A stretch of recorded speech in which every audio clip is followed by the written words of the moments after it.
초백선교에 오신 예배에 오신 여러분 진심으로 환영합니다. 온라인 예배를 드리시는 우리 성도님 진심으로 환영합니다. 다 같이 묵도하심으로 하나님 앞에 예배 드리시겠습니다.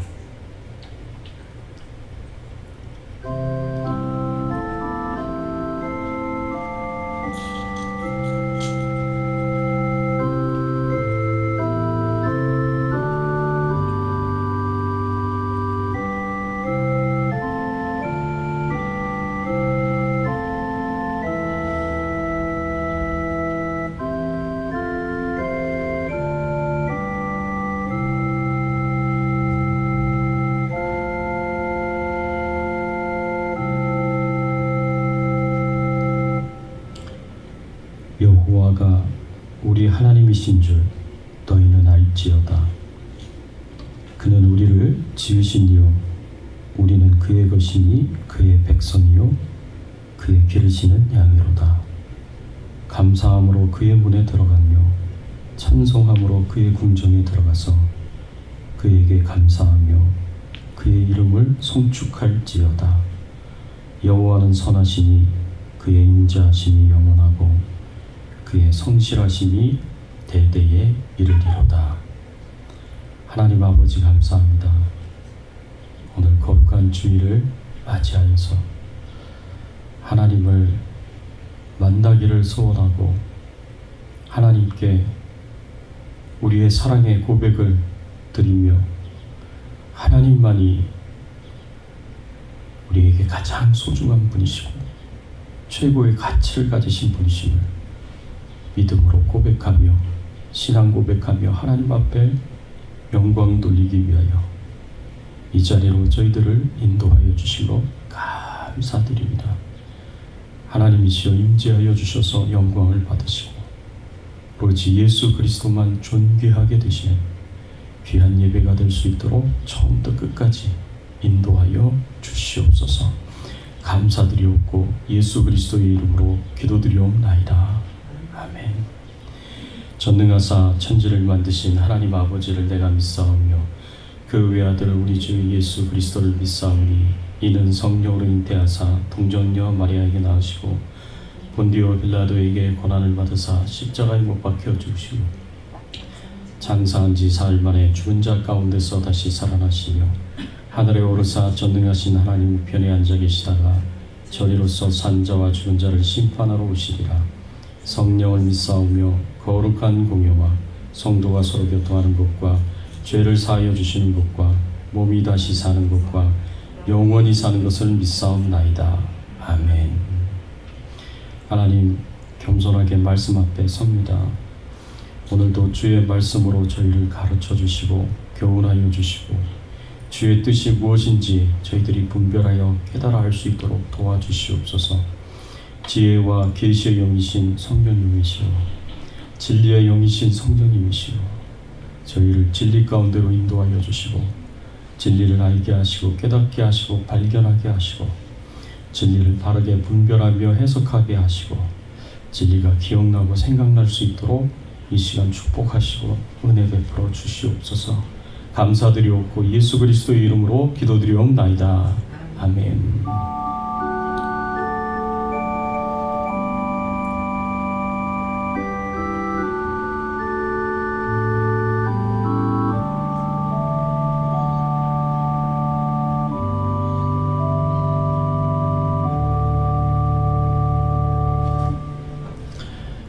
시간 우리 찬양 27장 빛나고 높은 보좌와 찬양 드리겠습니다.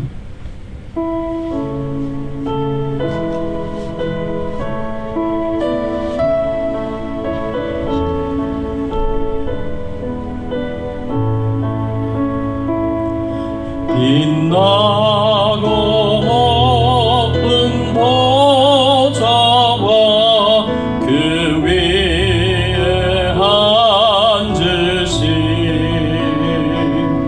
주 예수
영광 몸섭에 올 때 내 기쁨 넘치리 내 기쁨 넘치리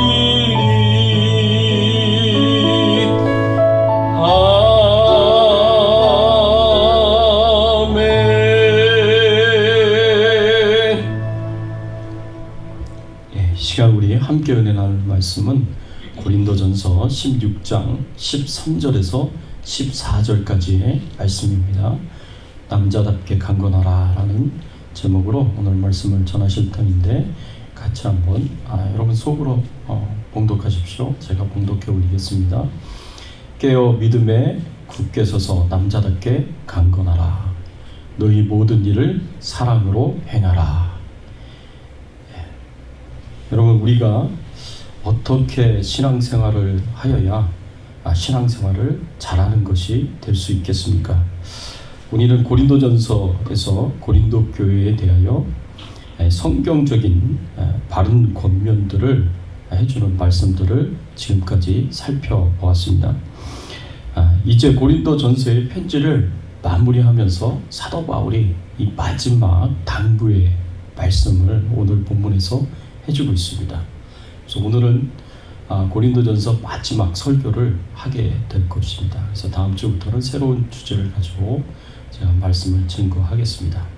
사도 바울이 고린도 교회를 향하여 주는 마지막 당부의 말씀들을 살펴보면서 우리가 신앙생활을 할 때 어떻게 신앙생활을 해야 바르게 신앙생활을 하는 것이고 신앙생활을 잘하는 것일까, 오늘 말씀을 통해서 우리가 함께 은혜 나누기를 원합니다. 첫 번째로 우리는 깨어 믿음 위에 굳게 서서 남자답게 강건하게 신앙생활을 해야 합니다. 오늘 본문 13절 말씀이 바로 이 부분에 대해서 우리에게 가르쳐주고 있고 교훈해주고 있는 말씀입니다. 깨어 믿음에 굳게 서서 남자답게 강건하라 라고 이렇게 사도 바울이 고린도 교회 성도들에게 교훈을 해주었습니다. 먼저 이 13절의 말씀, 한 절의 말씀이지만 이 말씀을 보면 사도 바울이 세 가지 당부의 말씀을 해주고 있는 것을 보게 됩니다. 첫 번째로는 깨어 있어야 된다는 겁니다.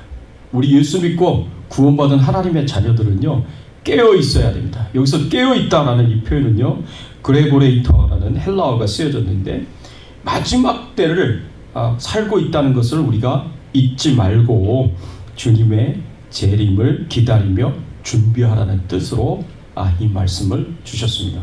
그래서 깨어 있다라는 것은 우리가 마지막 때를 살고 있다라는 것을 기억하고 그것을 잊지 말고 예수님이 곧 재림하신다라는 것을 생각하면서 우리가 깨어 준비하고 기다려야 된다라는 것을 우리에게 가르쳐주고 있고 교훈해주고 있습니다. 예수님이 주신 비유에서처럼 예수님께서 신랑이 올 때 그 신랑을 준비하는 10명의 신부들, 10명의 처녀들에 대해서 이야기를 해주었습니다. 그 10명의 신부들 중에 5명의 신부는요, 깨어서 신랑이 오는 것을 기다렸습니다. 그리고 기름을 준비하고 있다가 신랑이 왔을 때 바로 나가서 맞이했었던 것을 볼 수가 있어요. 그래서 이 5명의 슬기로운 신부는 결혼 예식에 참여할 수 있었습니다. 그런데 깨어있지 못한 5명의 신부들이 있었습니다.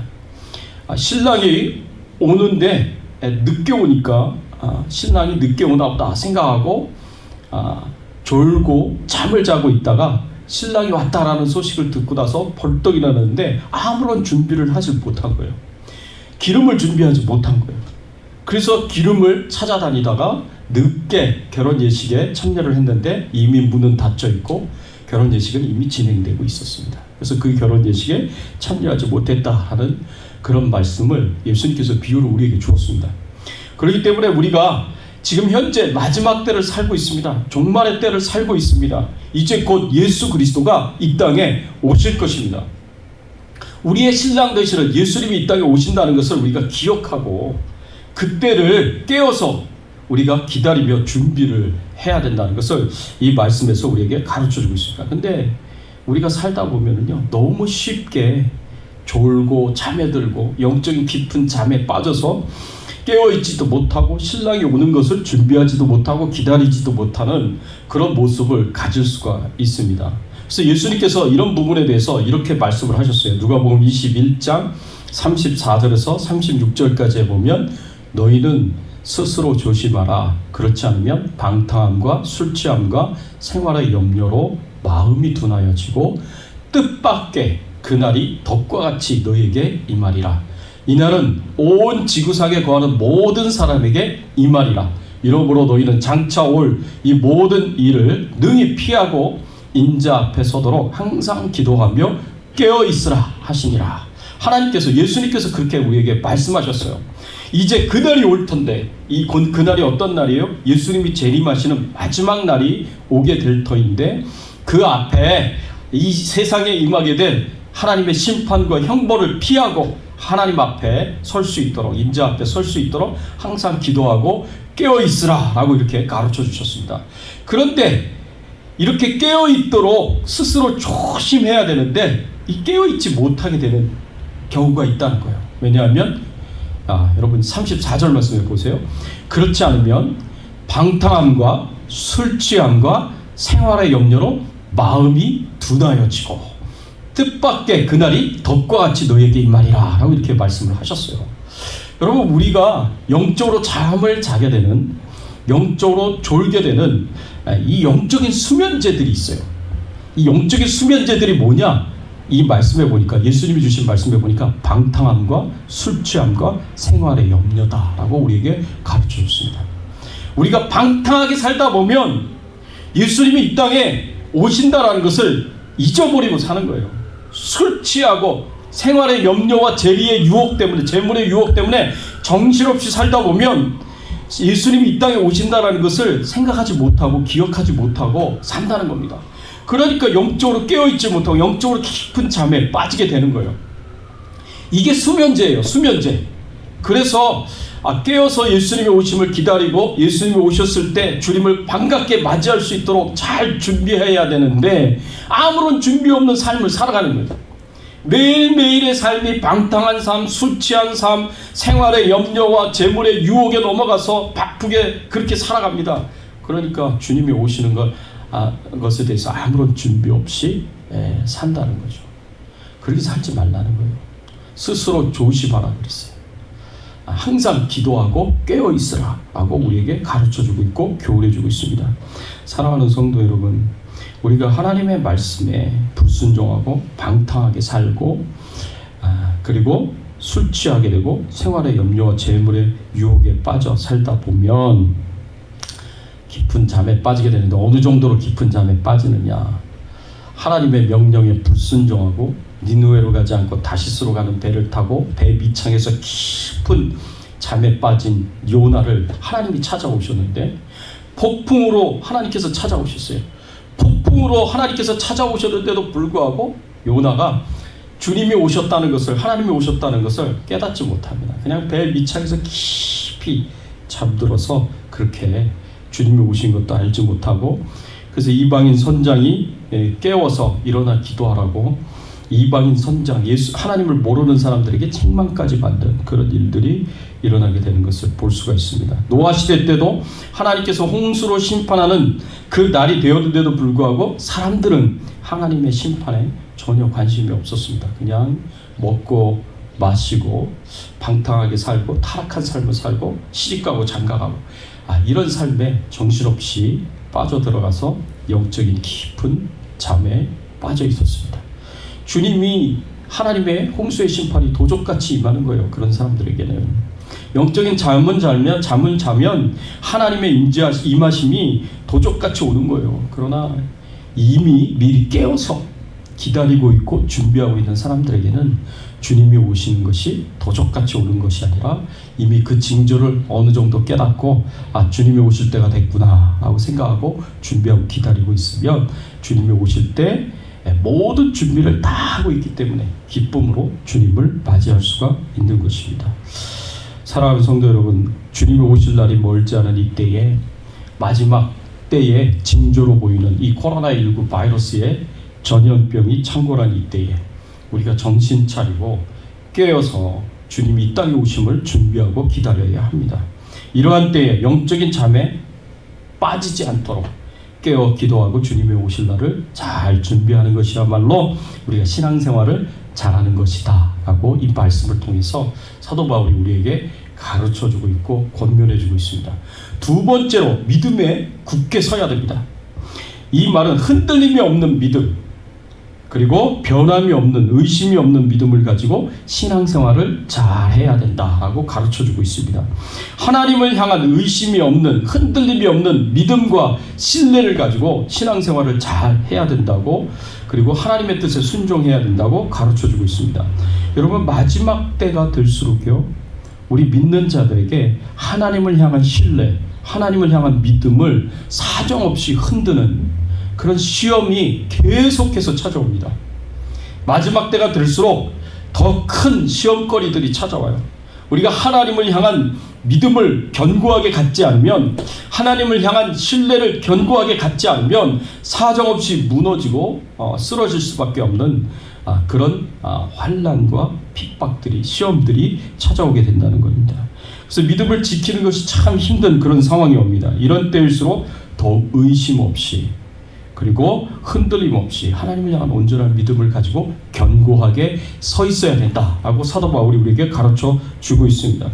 요즘 큐티를 하고 있는 이사야서의 말씀을 보면 하나님께서 이스라엘 백성들에게, 남유다 백성들과 히스기야 왕에게 이사야 선지자를 통하여 계속해서 하나님만 의지하라고 가르쳐 주십니다. 북쪽에 있는 아수르 군대들이 침략을 해오니까 이 히스기야 왕과 남유다 백성들이 하나님을 찾고 하나님을 의지해야 되는데, 하나님을 찾고 의지하기보다는 애굽이라는 나라를 찾고 의지하는 거예요. 그래서 애굽 나라에다가 도움을 요청하고 애굽이 우리를, 자기 자신들을 지켜주고 보호해 줄 수 있다라고 그렇게 생각을 했습니다. 근데 하나님께서는 이사야 선지자를 통해서 애굽을 의지하지 말라, 하나님을 의지하라고 계속해서 말씀을 해주십니다. 심지어는 어떻게까지 말씀을 해주시냐면 행위 예언으로 말씀해 주십니다. 이사야 선지자에게 너는 벌거벗은 몸으로, 이 속옷만 입고 벌거벗은 몸으로, 그리고 신발을 신지 않고 맨발로 3년간 생활을 하라고 그렇게 말씀을 하십니다. 그 행위 예언을 통해서 이스라엘 백성들에게 시청각 교육을 하시는데, 무슨 교육을 하느냐? 너희들이 의지하는 저 애굽이 아수르에 의해 멸망을 당하게 될 것이고, 애굽 사람들이 저렇게 포로로 끌려가게 될 것이다. 그래서 너희들이 애굽을 의지한 것을 수치스럽게 생각하고 부끄럽게 생각하는 그날이 오게 될 것이다 라고 하나님께서 시청각 교육으로 매일 벌거벗고 다니는 이사야의 모습을 보면서 그것을 깨닫도록 계속해서 말씀을 해주셨습니다. 여러분, 그만큼 환난의 때에는, 위기의 때에는, 어려움의 때에는 하나님을 의지하는 것이 중요합니다.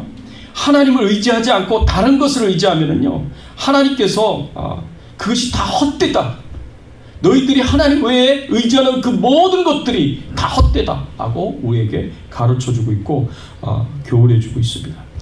그렇습니다. 마지막 때일수록 우리의 믿음을 흔들고 시험하는 환난과 핍박이 계속해서 오게 될 터인데, 이러한 때에 우리가 믿음 위에 견고하게 서지 않으면, 하나님만 바라보고 하나님만 의지하지 않으면 우리는 사정없이 무너지게 되어 있습니다. 우리가 신앙생활을 잘 할 수가 없습니다. 우리가 신앙생활을 잘 하기 위해서는 믿음 위에 견고하게 서서 하나님을 붙잡고 의지하면서 온전히 신앙생활을 잘 해야 한다고 우리에게 가르쳐주고 있고 교훈해주고 있습니다. 세 번째로 우리는 남자답게 강건하게 신앙생활을 해야 한다고 가르쳐주고 있습니다. 여러분, 이 말은 남성다움을 가지고 신앙생활을 하라는 그런 말씀입니다. 환난과 핍박 속에서도 두려워하지 말고 용감하게 굽히지 않는 내적 용기를 가지고, 남자다움을 가지고 신앙생활을 해야 한다라고 가르쳐주고 있습니다. 모든 성도는 남녀노소를 불구하고 다 떠나서 모두 이렇게 남자다운 이런 용감함과 용기를 가지고 신앙생활을 해야 할 필요가 있습니다. 철저하게 하나님을 의지하고 하나님께서 나를 지켜주시고 내 가정을 지켜주시고 우리 교회를 지켜주실 것이다 라는 이런 믿음을 가지고 이런 하나님을 향한 신뢰를 가지면서 용기를 가지고 용감하게 신앙생활을 해야 한다고 가르치는 겁니다. 여러분, 다니엘이 왕 이외에 어떤 신이나 사람에게 절을 하면 사자굴에 던져버린다라는 왕의 어인이 찍힌 조서를 보고도 다니엘이요 용감하게 예루살렘을 향하여 창문을 열고 하루에 3번씩 하나님을 향하여 엎드려 절하면서 기도를 했습니다. 다니엘이 왕이 사자굴에 던져버리겠다라는 협박을 하고 그런 명령을 분명하게 했는데도 불구하고 다니엘이 겁을 먹고요, 거기에 비겁하게 타협을 하지 않습니다. 죽음은 죽으리라 라는 믿음을 가지고 그런 용기를 가지고 담대하게 창문을 열어서 예루살렘을 향하여 하나님을 향하여 엎드려 절하면서 기도했습니다. 여러분, 이런 다니엘의 용기를 우리가 가져야 돼요. 그래서 사자굴에 던져졌어요. 사자굴에 던져지리라, 거기서 죽으면 죽으리라 라는 이런 담대함을 가지고 용기를 가지고 신앙생활을 해야 한다는 것입니다. 그래서 왕의 명령에 불하여서 하나님을 부끄럽게 만드는 그런 비겁한 행동하지 않습니다. 기꺼이 사자굴에 들어갑니다. 초대교회 사도였던 베드로와 요한이요, 복음을 전한 것 때문에 산헤드린 공회원들에게 붙잡혀서 산헤드린 공회에 서게 됐습니다. 산헤드린 공회는요, 이스라엘의 가장 최고의 결정 기관이에요. 회의 기관이에요. 그래서 그 산헤드린 공회에서 예수님을 십자가에 못 박기로, 예수님을 죽이기로 사형을 언도하고 십자가에 못 박으라고 예수님을 빌라도에게 넘겨주면서 압력을 가하지 않았습니까? 산헤드린 공회원들이 예수님을 십자가에 못 박아 죽이는데 가장 앞장섰던 사람들이에요. 그 사람들 앞에 붙잡혀가지고 예수님의 제자였던 사도들이었던 요한과 베드로가 서게 된 거예요. 근데 거기서 이 산헤드린 공회원들이 요한과 베드로를 협박합니다. 뭐라고 협박을 하냐 하면 절대로 예수 이름을 전하지 말라고, 복음을 전하지 말라고 협박을 합니다. 여러분, 사도행전 4장 18절 19절의 말씀에 보면 이렇게 협박을 합니다. 그들을 불러 경고하여 도무지 예수의 이름으로 말하지 말고 가르치지도 말라 하니 베드로와 요한이 대답하여 이르되 하나님 앞에서 너희 말을 듣는 것이 하나님의 말씀을 듣는 것보다 옳은가 판단하라. 너희가 생각하기에 우리가 하나님의 말씀을 듣고 따라야겠느냐, 아니면 너희들의 말을 듣고 따라야 되겠느냐, 사람의 말을 듣고 따라야겠느냐. 너희들이 한번 생각해봐라.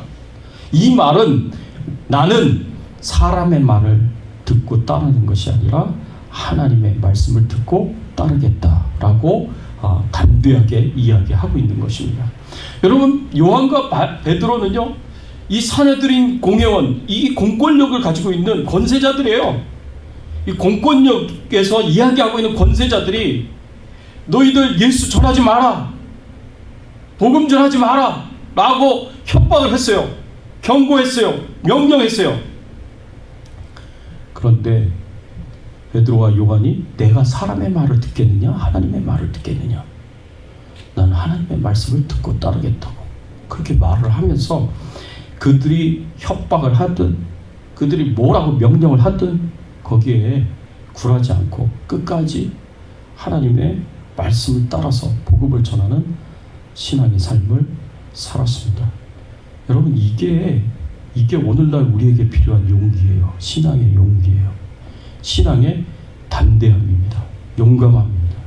우리가 마지막 때가 될수록 우리를 예수 믿는 것 때문에, 신앙생활 하는 것 때문에 핍박하고 또 고난을 주고 또 협박하는 일들이 계속해서 일어나게 될 것입니다. 여러분, 그러한 때에 우리가 겁을 먹을 필요 없어요. 죽으면 죽으리라는 믿음을 가져야 돼요. 그런 신앙의 용기를 가져야 돼요.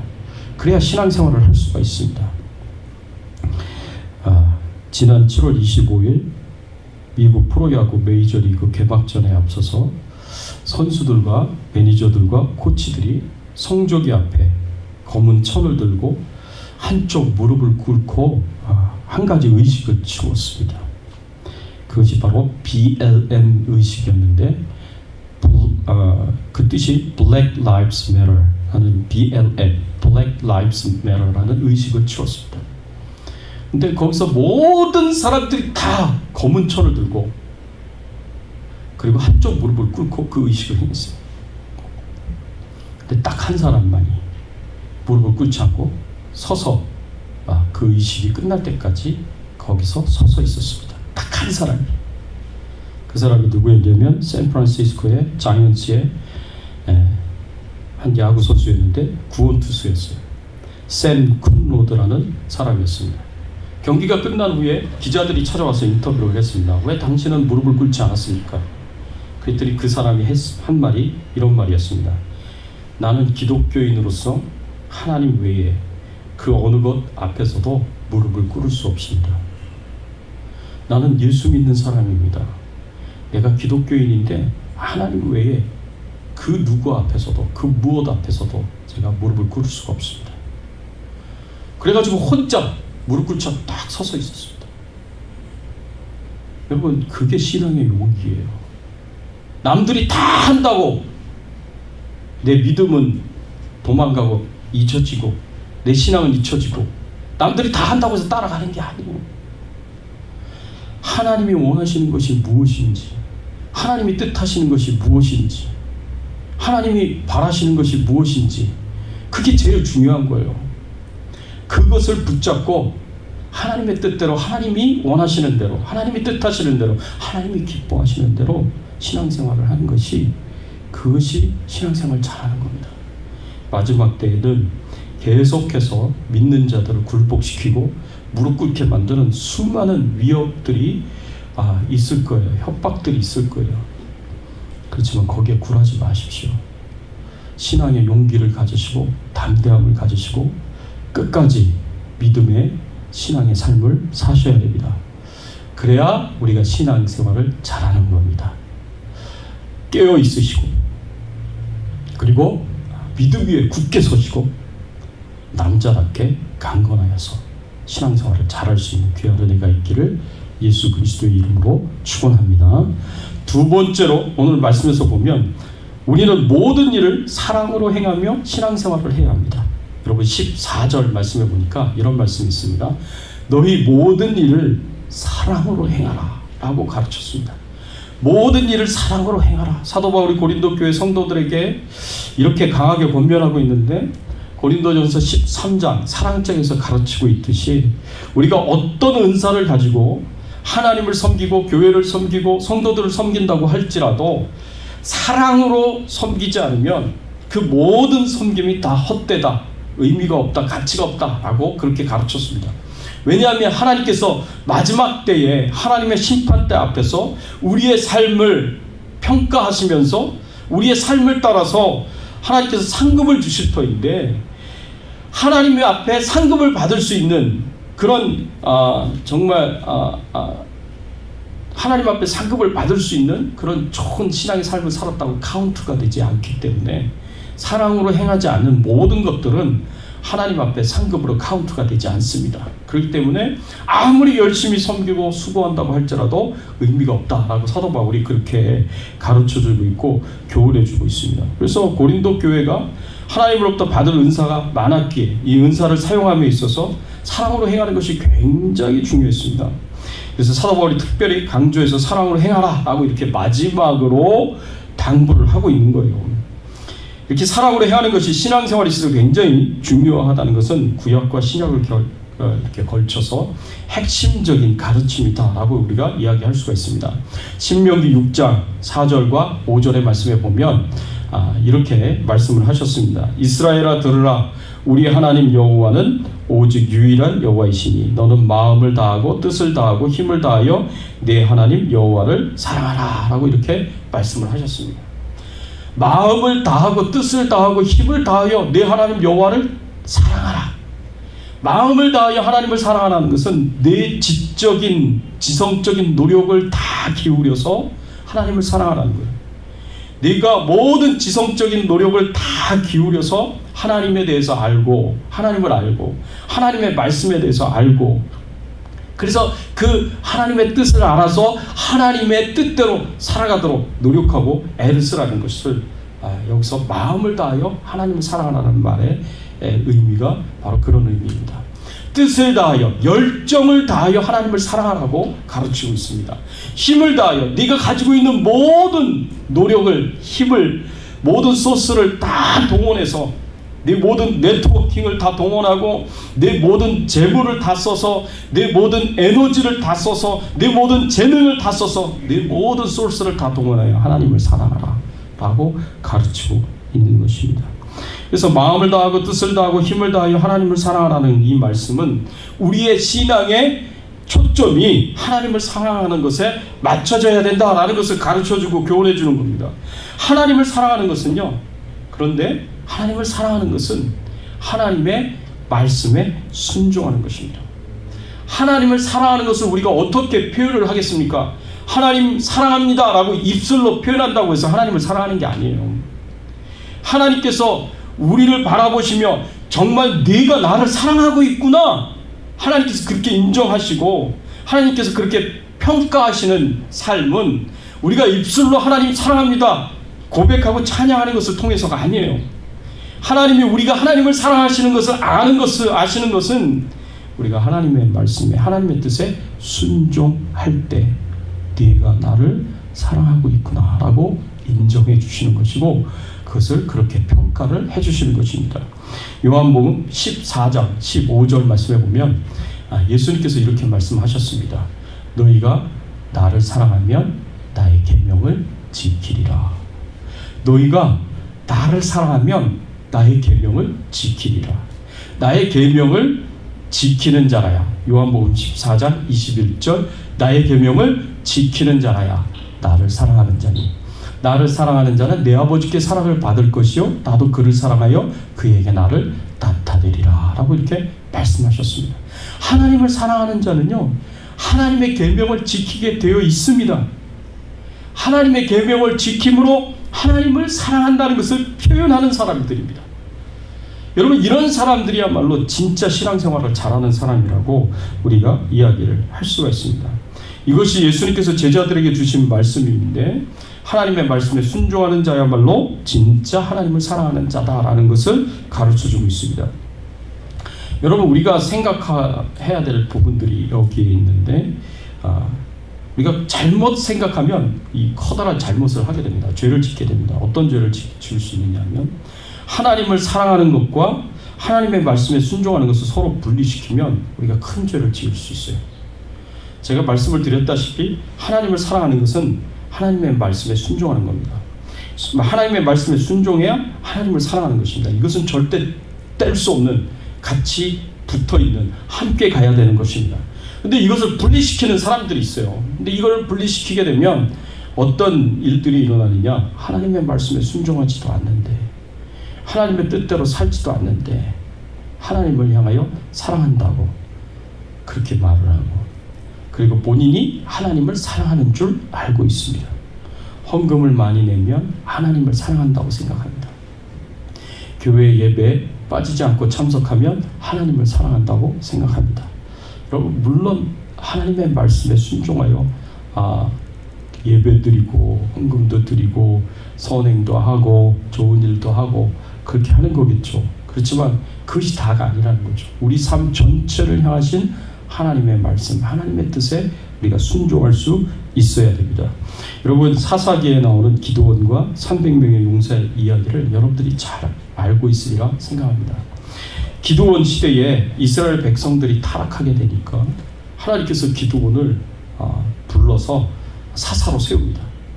이스라엘 백성들이 타락하니까 미디안 군대들이요, 7년 동안 계속 침략을 해가지고 쌀 한 톨 남기지 않고 다 약탈해 갑니다. 그러니까 이스라엘의 궁핍함이 굉장히 심각했다, 그렇게 말씀하고 있습니다. 그래서 이스라엘 백성들이 고통 가운데서 하나님을 향하여 회개하고 하나님께 돌아가고 부르짖습니다. 하나님 도와달라고. 그래서 하나님께서 사사로 기드온을 세우고 300명의 용사를 세웁니다. 그렇게 해서 미디안의 군대와 싸우게 하시는데, 여러분, 300명하고 미디안과 동방 사람들의 군대가 13만 5천 명이었어요. 300명 대 13만 5천 명의 전쟁을 하나님께서 하십니다. 그런데 기적적으로 이기게 하시고 기적적으로 승리하게 하셨어요. 그래서 하나님의 말씀대로만 하니까, 하나님의 뜻대로만 하니까 기드온과 300명의 용사가 기적적인 승리를 이루게 된 것인데, 그래서 기드온과 300명의 용사는요, 나라를 구한 영웅들이 되었습니다. 그리고 정말 하나님의 뜻에 온전히 순종했기 때문에 하나님을 사랑하는 자로 여김을 받았습니다. 그런데 문제는 그 다음에 일어났어요. 그 다음에 기드온이 한 일이 뭐냐? 큰 승리를 이루고 난 뒤에 기드온이 한 일은 금으로, 전리품으로 거둬들인 금으로 에봇을 하나 만들었어요. 이 에봇이 뭐예요? 대제사장이 입는 옷입니다. 대제사장의 옷을, 에봇을 만들어 가지고 그것을 자기 고향에다 가져다 넣습니다. 그리고 그곳에서 자신이 제단을 쌓아서 하나님 앞에 제사를 드리고요, 본인이 대제사장이 되는 거죠. 그리고 그곳에서 나중에는 그 금 에봇이 백성들이 우상으로 섬기는 우상이 되어버립니다.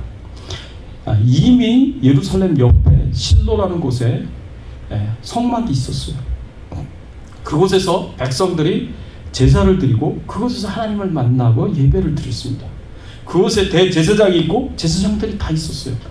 그런데 자기 고향에, 자기는 레위 사람도 아니고 제사장 출신도 아니고 그저 므낫세 지파의 한 사람인데, 자기가 제단을 쌓고 자기가 에봇을 입고 대제사장에서 제사를 주관하고 그렇게 남은 인생을 40년 동안 살았어요. 그래서 이스라엘 백성들이 실로로 가지 않고 이 기드온이 사는 그 마을로 가가지고 그 제단에서 제사를 드리고요, 그곳에서 그 금 에봇을 우상 숭배를 했습니다.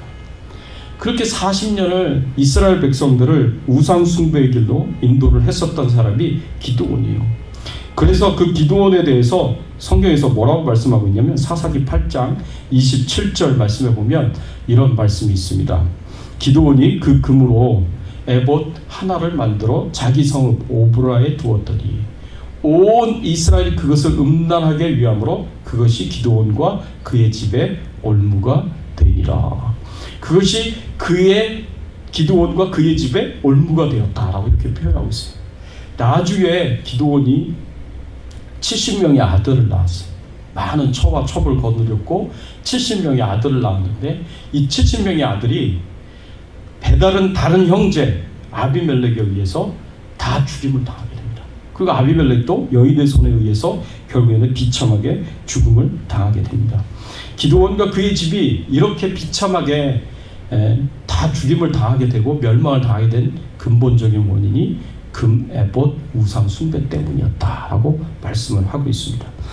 처음에는 기드온과 300명의 용사들이 하나님의 명령에 철저하게 순종했고 따라감으로 하나님을 사랑하는 자들이 되었는데, 나중에 하나님의 뜻을 쫓지 않고 자기 욕심을 쫓아서 금 에봇을 입은 대제사장이 되고, 그리고 그 금 에봇을 우상으로 만드는, 우상 숭배하는 것으로 만들어서 결국에는 하나님의 말씀에 불순종하게 됩니다. 하나님의 계명을 어기게 됩니다. 그것 때문에 이스라엘 백성들이 타락하게 되었습니다. 여러분, 이런 인생의 결과는요, 참 비참한 결과다라고 이야기할 수가 있어요. 우리가 하나님을 사랑하고 교회를 사랑하고 또 성도들을 사랑하며 섬기는 귀한 일들을 할 때 항상 기억해야 될 것, 절대 하나님의 말씀에서 떠나면 안 된다라는 것입니다. 하나님 말씀 안에서 우리가 행할 때 그것이 사랑으로 모든 일을 행하는 것이 될 수가 있습니다. 그러나 하나님의 말씀을 떠나는 그 순간, 그것은 더 이상 하나님을 위한 것도 아니고 하나님을 사랑하는 것이 아닙니다. 사랑하는 성도 여러분, 우리가 깨어 믿음에 굳게 서서 남자답게 강건하게 신앙생활을 해야 됩니다. 우리가 마지막 때를 살고 있다는 것 기억하시고, 주님의 재림이 가까이 왔다는 것을 기억하시고, 마지막 때가 될수록 믿는 자들을 향한 핍박과 고난과 협박은 더 커져갈 것이다라는 것을 기억하시고 깨어 있어야 됩니다. 이 영적인 수면제를 먹고 방탕함과 술 취함과 그리고 재물의 유혹과 세상의 염려에 사로잡혀서 마음이 둔해져가지고 영적으로 잠을 자고 거기서 깨어나셔야 됩니다. 그리고 예수님이 오시는 그때를 준비하면서 주님 앞에 섰을 때 내가 나를 위하여 충성되이 잘 살았구나, 신앙생활 잘했구나, 이런 평가를, 이런 인정을 받기 위하여서 믿음 위에 견고하게 서시고, 그리고 남자답게 용기를 가지고 용감하게 신앙생활을 하셔야 된다. 두려움에 사로잡히시면 안 돼요. 두려우면 믿음이 작아질 수밖에 없습니다. 걱정하지 마시고, 염려하지 마시고, 두려워하지 마시고, 끝까지 예수님 바라보면서, 하나님만 바라보면서, 하나님만 의지하면서 믿음으로 이기시고 승리하시고요. 모든 일을 하나님의 말씀에 따라서, 하나님의 뜻에 따라서 하나님을 사랑하는 마음으로 모든 일들을 행할 때 그것이 하나님 앞에 카운트가 될 것이고 하나님이 기뻐하시는 신앙의 삶이 될 것입니다. 그런 신앙의 삶을 살 수 있는 저와 여러분들이 되시기를 예수 그리스도의 이름으로 축원합니다. 같이 한번 오늘 말씀 생각하시면서 함께 기도하겠습니다. 그렇습니다. 하나님, 우리가 깨어서 믿음에 굳게 서서 남자답게 강건하게 신앙생활을 잘하게 해달라고, 사랑으로 모든 일을 행하게 해달라고 여러분 기도하십시오.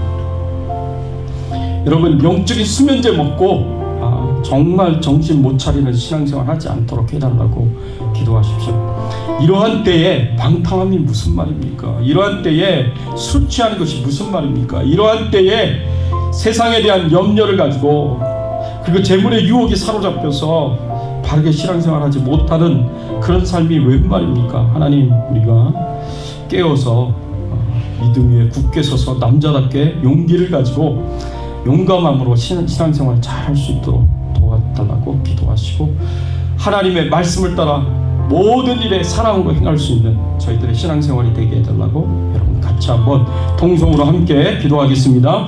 하나님 아버지, 감사합니다. 오늘 말씀을 통하여 저희들을 가르쳐 주시고 교훈하여 주시니 감사를 드립니다. 그렇습니다. 우리가 신앙생활을 잘 해야 할 터인데, 사도 바울이 고린도 교회에 마지막으로 당부했었던 이 말씀을 우리 가슴 속에 새기게 하여 주시옵소서. 그래서 우리가 신앙생활을 잘 할 수 있도록 하나님이 도와주시고 하나님의 은혜를 베풀어 주시기를 간절히 바라고 원합니다. 영적인 수면제 먹고 잠자지 않게 하여 주세요. 하나님 아버지여, 저희들이 깨어있게 하여 주시옵시고, 주님이 오실 날이 얼마 남지 않았다, 우리가 마지막 때를 살아가고 있다는 것을 기억하며 주님이 이 땅에 오심을 저희들이 준비하며 기다릴 수 있도록 하나님 도와주시옵소서. 그래서 하나님 앞에 온전히 영광을 돌릴 수 있도록 하나님께서 인도하여 주시고 하나님께서 역사하여 주시기를 간절하게 바라고 소원합니다. 하나님 도와주시옵소서. 믿음 위에 견고하게 서게 하여 주세요. 믿음이 흔들리지 않게 하여 주세요. 연약하여지지 않게 하여 주세요. 두려워하지 않게 하여 주세요. 걱정하고 염려하지 않게 하여 주세요. 아버지 하나님만 바라보며 하나님만 의지하게 하여 주세요. 하나님이 우리의 인생을 지키시고 보호하시고 돌보시는 분이십니다. 하나님을 붙잡고 의지하며 믿음 위에 견고하게 서게 하시고 용기를 가지고 용감하게 남자답게 신앙생활할 수 있도록 하나님 도와주시옵소서. 하나님께서 도와주실 것을 믿습니다. 모든 일을 하나님의 말씀에 순종하여서 사랑으로 행할 수 있는 저희들이 될 수 있도록 하나님께서 도와주시고 은혜 베풀어 주실 것을 믿습니다. 감사합니다. 하나님 아버지, 감사합니다. 하나님, 우리가 신앙생활을 할 때 정말 하나님 앞에 칭찬받고 인정받는 신앙생활을 할 수 있도록 하나님 도와주시옵소서. 마지막 때에 깨어 믿음 위에 굳게 서서 남자답게 강건하여 신앙생활을 잘 할 수 있는 저희들이 되게 하시고, 모든 일에 하나님의 말씀에 순종하며 하나님의 뜻 아래서 사랑으로 행하는 저희들의 신앙생활이 될 수 있도록 하나님 도와주시고 은혜 베풀어 주시옵소서. 감사드리옵고 모든 영광과 존귀와 찬송을 하나님 앞에 돌려오며 예수 그리스도의 이름으로 기도드리옵나이다. 아멘. 예, 반갑습니다. 우리 앞뒤에 좌우에 계신 분들, 서로 보시면서 반갑습니다. 잘 오셨습니다. 서로 인사를 나누겠습니다. 교회 소식 알려드립니다. 코로나 바이러스 감염 대비를 위해서 여러분 계속해서 마스크 쓰시고 손소독과 목내하시고 사회적 거리 6피트 잘 지켜주시기를 부탁을 드리고요. 감기 기운 있는 분 집에서 온라인 예배 꼭 드리시기를 부탁을 드립니다. 현장 예배를 위해서 주정부 가이드라인에 따라서 교회와 개인 방역 잘 지켜주시길 바라고 매주 보내드리는 큐티 영상 꼭 들으시기를 부탁을 드립니다. 그리고 제가 계속해서 지금 유튜브에 우리 주백성 교회 그 유튜브 채널에 제가 전에 예배를 드렸던 주일날 설교를 해서 또 고린도전서의 말씀 복음 방송에 나갔던 그 말씀도 계속해서 올리고 있습니다. 여러분 꼭 들으시고 다시 한번 은혜를 반복해서 기억하시고 또 은혜를 받으시기를 부탁을 드립니다. 우리 같이 찬양 드리겠습니다. 309장 목마른 내 영혼 찬양 드립니다.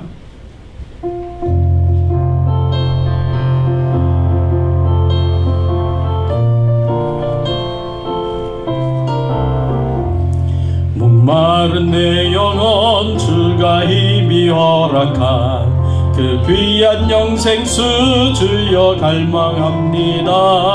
그 약속 따라서 힘써 간구하오니 주여 내 기도 들어주소서.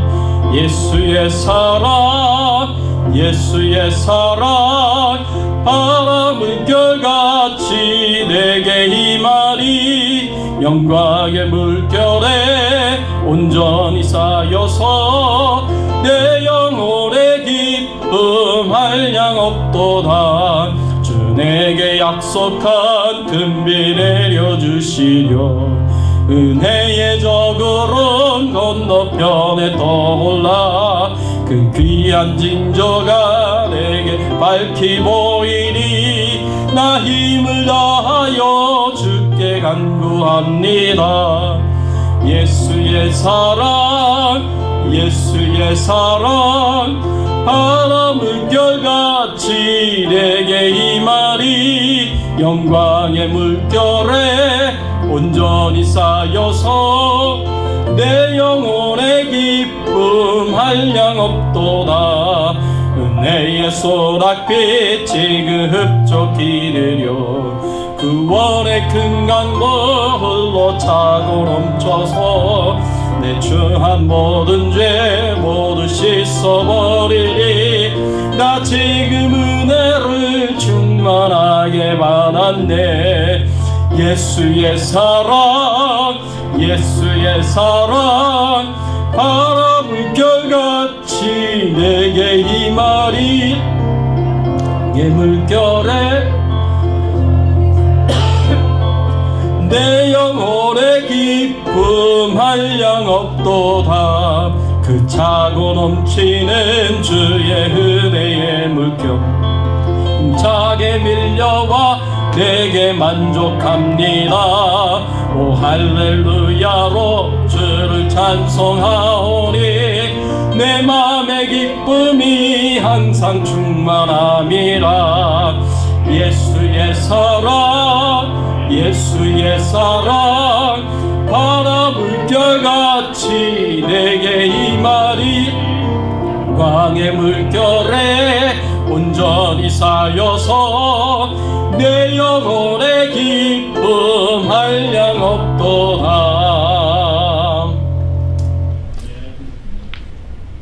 기도하겠습니다. 하나님 아버지 감사합니다. 저희들을 예수 믿게 하시고 구원받은 하나님의 자녀로 삼아주시고 매일매일 우리의 삶을 하나님이 지켜 보호하여 주시며 우리의 믿음을 견고하게 붙잡아 주시며 하나님만 바라보고 의지하며 믿음으로 살아갈 수 있도록 하나님께서 인도하여 주시니 감사를 드립니다. 코로나19 바이러스로부터 저희들 가족들과 교회 식구들 그리고 교회와 예배를 안전하게 지켜 보호하여 주시니 감사드립니다. 이 모든 것이 하나님의 은혜요 하나님의 축복인 줄 믿고 하나님 앞에 감사와 찬양과 영광을 돌려오니 하나님만 영광을 받아 주시옵소서. 주님만 찬송을 받아 주시옵소서. 하나님이시여 감사의 마음을 가지고 하나님 앞에 감사의 고백을 드리고 예물을 드렸습니다. 하나님 그 감사의 마음을 고백한 심령을 찾아가 주셔서 하나님의 위로하시고 격려하시고 용기와 새 힘을 더하여 주시옵소서. 성령으로 충만하게 하여 주시고 하나님의 은혜로 충만하게 하여 주시고 하나님의 풍성한 사랑을 경험하고 체험하며 기뻐하며 즐거워하며 행복해할 수 있도록 하나님께서 도와주시고 은혜 베풀어 주시옵소서. 하나님이시여 간절하게 기도합니다. 하나님 앞에 구합니다. 하나님 역사하여 주시기를 소원합니다. 아버지여 그 가정에 평안을 주시고 하나님 그 생업의 현장에서 풍성한 은혜와 축복을 하나님 공급하여 주시옵소서. 하나님 도와주시기를 소원합니다. 하나님 은혜 베풀어 주시기를 소원합니다. 특별히 질병 중에 연약한 가운데 있는 우리 성도님들을 기억하시며 치료하시며 회복시켜 주시며 강건하게 하여 주시옵소서. 하나님이여 간절하게 기도합니다. 질병 중에 있는 우리 성도님들 하나님 특별히 우리 백형임 권사님을 기억하여 주시고 장인아 집사님 기억하여 주시고 그리고 우리 최규환 선교사님 기억하여 주시고 김영수 성도님 기억하여 주시고 질병 중에 연약한 데 있는 모든 성도님들을 치료하여 주시고 하나님 회복시켜 주시고 강건하게 하여 주시옵소서. 하나님이시여 간절하게 기도하고 원하고 구하옵는 것은 우리 선교사님들에게 함께 하시기를 원합니다. 선교지에서 아버지 이 모든 어려움 가운데서도 복음을 전하며 하나님 나라 사명을 감당하시는 우리 선교사님들 성령으로 충만케 하여 주시고 눈동자같이 하나님 지켜주시고 보호해 주셔서 코로나19 바이러스로부터 어떠한 핍박과 고난과 협박으로부터도 하나님 안전하도록 하나님 은혜를 베풀어 주시옵소서. 하나님께서 도와주실 것을 믿습니다. 은혜 베풀어 주실 것을 믿습니다. 특별히 하나님 아버지여 우리 우크라이나의 주정훈 선교사님, 미얀마의 정바울 선교사님, 그리고 대만의 최규환 선교사님을 기억하여 주시기를 원합니다. 우리 이 선교사님들에게 건강의 축복을 주시고 하나님 앞에 바르게 온전하게 힘껏 사명을 감당할 수 있도록 필요한 모든 것을 채워주시고 공급하여 주시옵소서. 감사드리옵고 모든 영광과 존귀와 찬송을 하나님 앞에 돌려오며 우리의 왕 되시고 주인 되신 예수 그리스도의 이름으로 간절히 기도드리옵나이다. 지금은 우리 주 예수 그리스도의 은혜와 하나님 아버지의 극진하신 사랑과 성령님의 감화감동 역사 충만하신 은총이 마지막 때에 깨어 믿음 위에 굳게 서서 남자답게 강건하게 신앙생활하기를 소원하고 모든 일에 하나님의 뜻대로 하나님의 말씀대로 순종하여 사랑으로 행하기를 소원하는 모든 주의 백성들 머리 위에 그 가정과 자녀들과 생업과 기도 제목들 위에 주백성 교회 위에 충현선교교회 위에 그리고 지금도 복음의 현장에서 선교 사명 감당하시는 모든 선교사님들 위에 특별히 우크라이나의 주정훈 선교사님, 미얀마의 정바울 선교사님, 대만의 최규환 선교사님 위에 그 가정과 사역 위에 이제부터 영원토록 함께 계실지어다.